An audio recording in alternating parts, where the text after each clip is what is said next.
हाय friends, तर आपला teaching aptitude मधला सेकंड पॉइंट आहे nature and characteristic of teaching.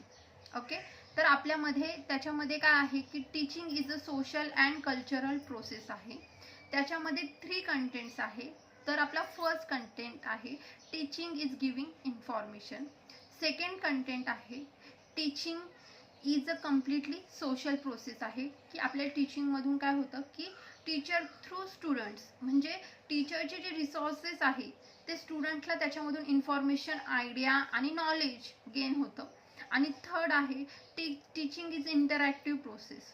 म्हणजे काय आहे की टीचिंग आणि स्टुडंट ह्या दोन गोष्टी आहेत की टीचिंग आणि स्टुडंट काय आहे, एक पार्टिसिपेंट आहे.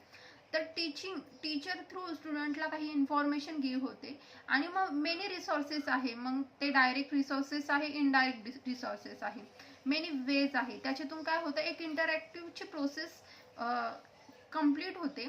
तर हे 3 कंटेंट्स आहे. तर फर्स्ट कंटेंट आहे आपला teaching is giving information, teaching is a completely social process आणि teaching is a interactive process.